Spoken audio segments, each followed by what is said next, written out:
तो बड़ी जानकारी से आपको रूबरू करा दें। जनता टीवी से खास बातचीत में महम से निर्दलीय विधायक बलराज कुंडू ने कई अहम बातें की हैं। कल स्पष्ट करूंगा किसे वोट दूंगा, ये भी उनकी ओर से कहा गया। मेरा कोई ठेकेदार नहीं हो सकता, बलराज कुंडू ने कहा। मैं अपने विवेक से वोट करूंगा, ये बात उन्होंने कही जनता टीवी से खास बातचीत में। हॉर्स ट्रेडिंग का जबरदस्त माहौल बना हुआ है, तो साफ तौर पर उन्होंने इस बात की भी शंका जताई है। मेरा प्यार मेरे प्रदेश की तरफ है और प्रदेश हित में ही कदम उठाऊंगा, ये कह रहे हैं बलराज कुंडू। तो जनता टीवी से खास बातचीत में कई अहम बातें बलराज कुंडू की ओर से कही गई हैं। बहरहाल अब सभी की निगाहें इस बात पर टिकी हुई हैं कि जो निर्दलीय विधायक हैं वो आखिर किस तरह से फैसला करते हैं। बलराज कुंडू उसमें सबसे ज्यादा सुर्खियों में बने हुए हैं। जिस तरह से बीते दिन वार पलटवार नैनपाल रावत की ओर से किया गया और फिर जो बलराज कुंडू की ओर से प्रतिक्रिया सामने आई।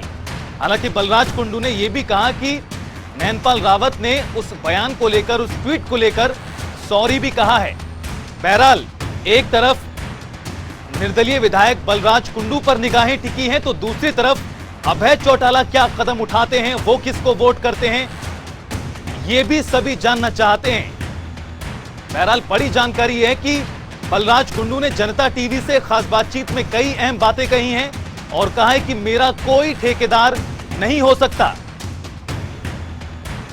अपने विवेक से वोट करूंगा। तो कुल मिलाकर जो हरियाणा में राज्यसभा का चुनाव है वो बेहद ही दिलचस्प होता जा रहा है और कल मतदान होगा राज्यसभा चुनाव को लेकर।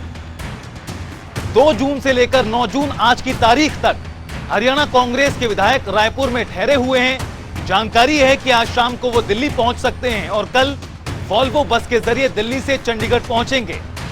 हालांकि संख्या बल के आधार पर कांग्रेस पार्टी को कोई चिंता नहीं होनी चाहिए, लेकिन चिंता इस बात की है कि कहीं हॉर्स ट्रेडिंग ना हो जाए, कहीं भीतरघात कांग्रेस पार्टी में खुद ही ना हो जाए।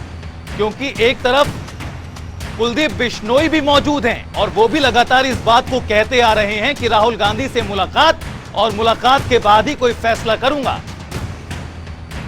और उससे पहले तक अंतरात्मा की आवाज के आधार पर ही वोट करूंगा।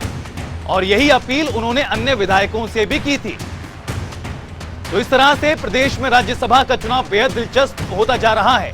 एक तरफ कांग्रेस ने अपने विधायकों की बेड़ाबंदी की, तो दूसरी तरफ सत्ता पक्ष भी न्यू चंडीगढ़ में अपने विधायकों को ठहराए हुए है और कहा यह जा रहा है कि एक तरह से प्रशिक्षण अपने विधायकों को दिया जा रहा है ताकि वोटिंग में कोई दिक्कत ना आए।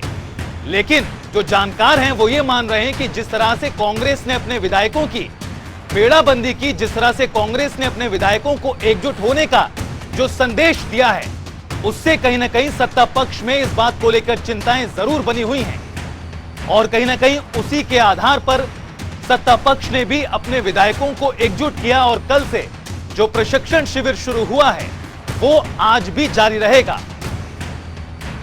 बड़ी और अहम जानकारी से आपको रूबरू करा रहे हैं। हरियाणा में राज्यसभा का चुनाव बेहद दिलचस्प हो गया है।